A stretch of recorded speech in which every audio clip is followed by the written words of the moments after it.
নমস্কাৰ, সবাইকে আমাৰ ইউটিউব চেনেলত স্বাগতম জনাইছোঁ। আপোনালোকে চাইছে যে যোৱাকালি 21 তাৰিখে এটা নটিচ পাব্লিছ কৰিছিলে যে যিমানখিনি হাই ছেকেণ্ডেৰী হওক বা ডিগ্ৰী হওক বা বিভিন্ন ধৰণৰ DLED হওক বা BEd হওক তেখেতসকলক অবৈধ বা কেঞ্চেল কৰি দিছিলে, এটা নটিচ ওলাইছিলে। কিন্তু আজি 22 তাৰিখ এটা নটিচ ওলাইছে। সেইটো নটিচৰ পৰিপ্ৰেক্ষিততে এটা নটিচ আজি পাব্লিছ কৰিছে ৰাতিপুৱা ডাইৰেক্টৰ অফ এডুকেশ্যন BTC কোকৰাঝাৰৰ ফালৰ পৰা।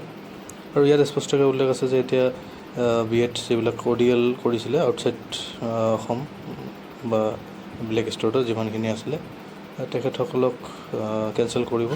আৰু যিসকল BEd কেণ্ডিডেট আউটছাইড কৰিছে বা ৰেগুলাৰ যিসকল তেখেতসকলৰ কাৰণে ভাল খবৰ, তেখেতসকলে চান্স পাব ইয়াতে। আপোনালোকে চিন্তা কৰিব নালাগে, কাৰণ যিসকলে NCT বা NCT ৰিকগনাইজ হয় বা UGC ৰিকগনাইজ ডিগ্ৰী যিকোনো আছে, আপোনাৰ যিকোনো ইউনিভাৰ্চিটি বা যিকোনো কলেজৰ পৰা আপোনালোকে কৰিব পাৰে।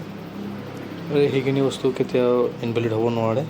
এইখিনি বস্তু হয়তো BTC গভৰ্ণমেণ্টে এটা বা ডাইৰেক্টৰ অফ BTC কিবা এটা কাৰণত বা মিষ্টেকত তেখেতসকলে এইটো পাব্লিছ কৰিছিলে যোৱাকালি।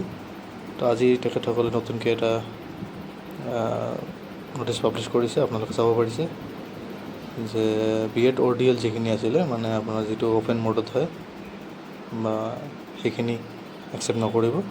বাকী যিখিনি ৰেগুলাৰ কৰ্চ হয় এইটো আউটছাইড হওক বা যিকোনো অসমৰে হওক বা বেলেগ ষ্টেটৰে হওক বা বেলেগ কাণ্ট্ৰিৰে হওক, এইটো কোনো কথা নাই। এইটো NCT ৰিকগনাইজ বা UGC ৰিকগনাইজ লাগে এতিয়া সেইখিনি।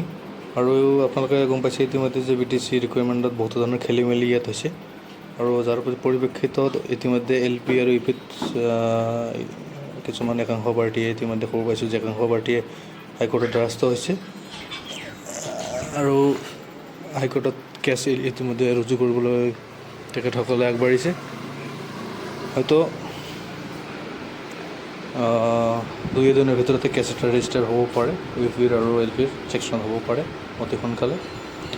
তো ৰিক্ৰুটমেণ্টত যিহেতু কিছুমান বহুত ধৰণৰ খেলি মেলি বা বিভিন্ন ধৰণৰ প্ৰব্লেম দেখা পাইছিলে একাংশ কেণ্ডিডেটে, আৰু তেখেতসকলে সংবাদমেল দিবলৈ তেখেতসকলে দিছে, সংবাদমেলো দিছে তেখেতসকলে।